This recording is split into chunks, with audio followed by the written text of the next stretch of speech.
In 1936, Bobby Seale was the first child born to George and Thelma Seale. Due to poverty, the family moved around a lot before settling in California. But poverty wasn't the family's only problem. George was very abusive, and random acts of violence were not strange in the household. But that would give Bobby a great sense of justice, even if others didn't always see it that way. On one occasion when Bobby was a child, he saw a kid push his sister out of a swing. Bobby responded by throwing the other kid to the ground and declaring that anyone could swing in the park, and if they had a problem, they had to see Bobby.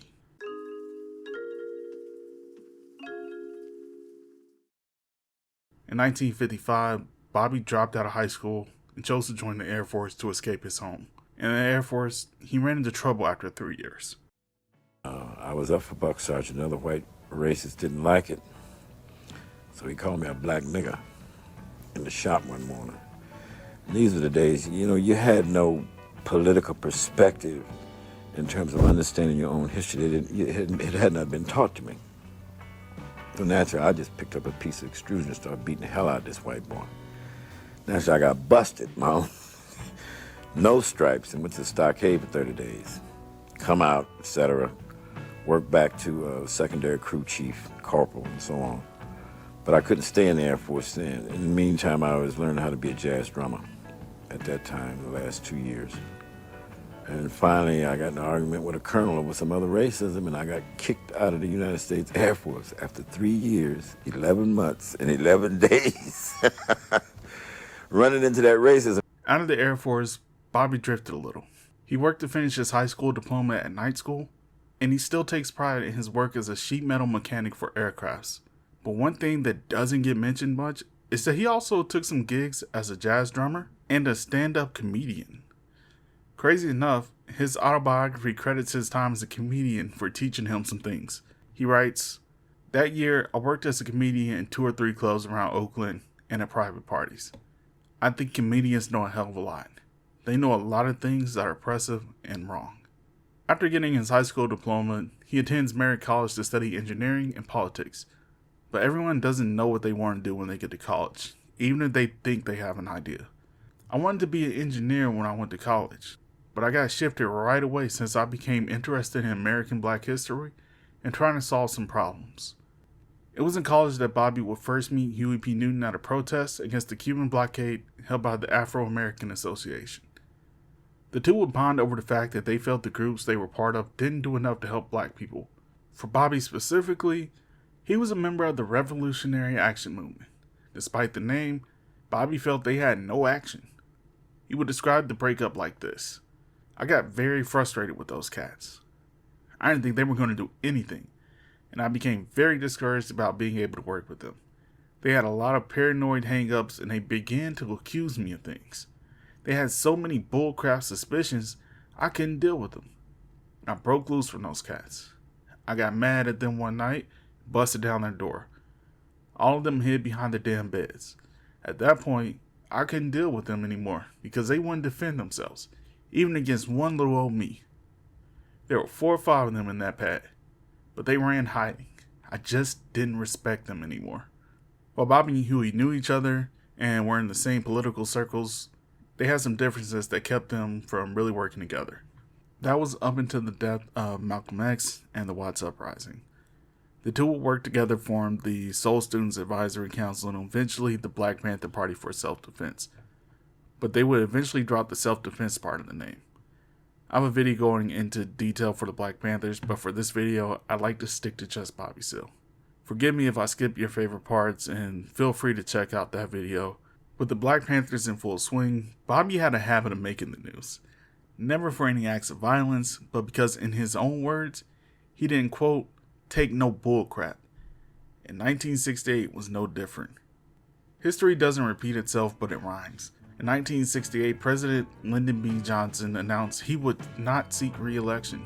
Vice President Hubert Humphrey was chosen as the nominee despite not competing in any primaries, similar to Kamala Harris in 2024. While people in 2024 were protesting the treatment of Gaza, people in 1968 were protesting the treatment of Vietnam. There were close to 10,000 protesters at the Democratic National Convention that year. This included groups like the Yippies, and Bobby Seale was a last-minute replacement for Eldridge Cleaver, During the protest, a man lowered the United States flag and police began to beat him. This led to the protesters fending them off with rocks until a full-blown riot was going on. They chose to file charges against demonstrators they felt caused the crowd to riot. Originally known as the Chicago Eight, they were Abby Hoffman, Jerry Ribbon, David Dellinger, Tom Hayden, Rennie Davis, John Froines, Lee Weiner, and of course, Bobby Seale. Julius Hoffman is the judge overseeing the trial. When it begins, Bobby Seale has no lawyer.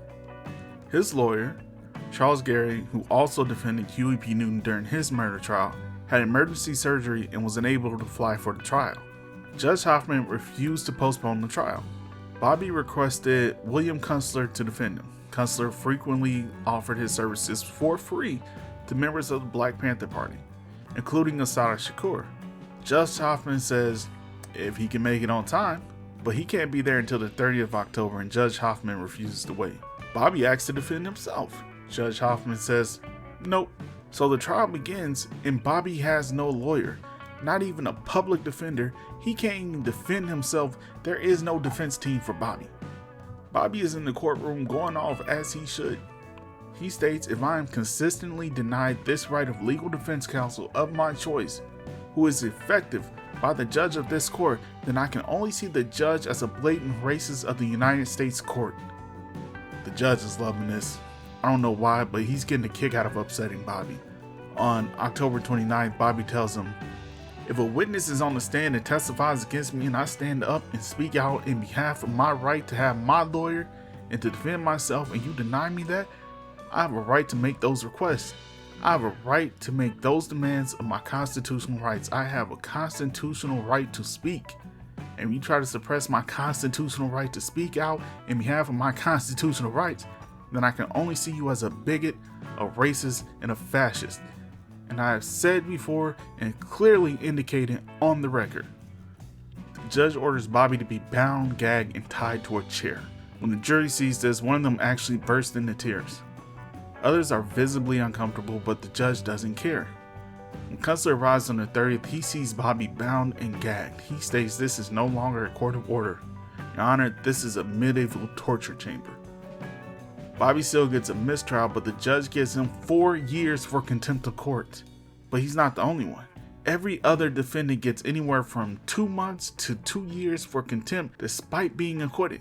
In 1972, the Court of Appeals overturns all of these and disciplines Judge Hoffman for being purposely antagonistic. While Bobby is on trial for that, he's accused of playing a role in the murder of Alex Rackley, a Black Panther murdered by 3 others. All because Rackley had a letter from Black Panther Erica Huggins addressed to Bobby Seale, which he was unable to deliver because he was murdered. Bobby and Erica are both acquitted because they had nothing to do with it. But through the DNC trial and the murder trial, Bobby has been in jail for a long time, and the party is changing. But Bobby always envisioned the Panthers as a party that would organize the community into electing politicians from within. So when he's free in 1973, he runs for mayor of Oakland. Despite previously making national news for marching through the State House with guns and coming right out of prison, he loses by less than 1%. In 1974, he leaves the Black Panther Party. There are some stories about Huey and his bodyguards attacking Bobby and forcing him into hiding, but to quote Bobby Seale, that's bullshit. When Bobby came home from prison, the Black Panthers were a different party. People were doing drugs, Huey and Cleaver were locked in a feud, and Bobby was catching strays. Some of the East Coast group, half of the New York 21, killing Huey. And the elders talking about killing Huey because they've been fed all this crap with the COINTELPRO crap. They were losing members to the Black Liberation Army because former members felt they weren't radical enough. Then that meant that a couple of chapters talking about threatening Huey. With that and the COINTELPRO operating to get both sides to fight each other, that's really what happened. Because they killed and murdered Sam Napier. Eldridge Cleaver split side. And then I heard that some other Panthers killed 2 of them that killed Sam Napier. Right up in New York City. Now here's the niggas fighting each other and the white man sitting back laughing because he's helping this shit out. You see what I'm getting at? To quote Bobby specifically, Huey came out of jail, I was in jail. Remember, I left the party 5,000 strong. 49 chapters and branches plus the national community to combat fascism. Some cases, the chapter and the branch were both Black Panther Party and National Community to Combat Fascism. You see, I left a big organization, and they had the first teachings of putting programs up, making sure you started voter registration drives, and or assessing who the politicians are, and seeing whether you were going to support some good politicians or if we have anybody who can run. That was what I left. Now Huey, he wanted to get rid of all of this, all the structure that I had put together, so Huey started breaking down the chapters. I was in jail 3,000 miles away in Connecticut. In fact, I was in isolation. For me, to walk away. And when I walked away from the Black Panther Party, I knew it. It was 4 weeks later. Elaine Brown went to several meetings. I wasn't there. The Wednesday night political education session that I had structured for many years prior to that, right?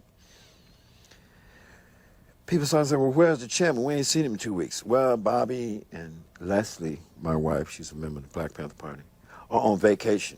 Finally, after the 4th week, Bobby and Leslie has defected from the Black Panther Party. She had 180-some people in that audience. Half of them got up and said, well, if the chairman ain't here, I'm out of here. With Huey shifting party goals and removing much of the structure, it wasn't what he and Bobby worked together on. Bobby coming back to almost become mayor may have caused some tension.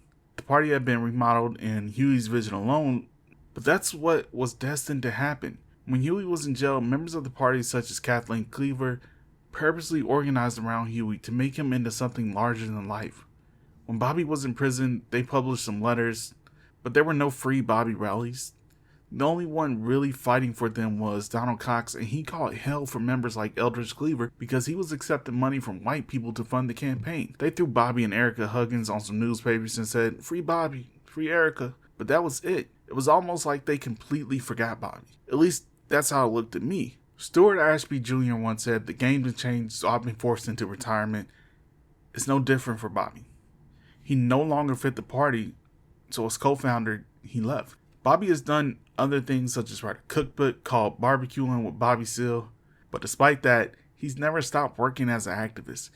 He served as a college lecturer, and he did study history at university, so he's appeared in many documentaries, a lot of which aren't even about his time in the Panther. He works with the programs that educate young people and still advises politicians on how to organize. There's this saying that no revolutionary gets old. They get left full of bullet holes, forced into exile, addicted to drugs, or even switching sides. One way or another, they get hushed up and stuffed in the pockets of history long before their time. But Bobby Seale is proof that it doesn't have to be that way. Bobby found a way to breathe in the midst of chaos. That's why Bobby Seale is still walking around, still talking revolution, and still spreading the same message to a new generation. Still taking the fight to those that promote fascism. Bobby Seale is proof that some revolutionaries do live long. Some revolutionaries do get old. And when they do, it's a glorious thing.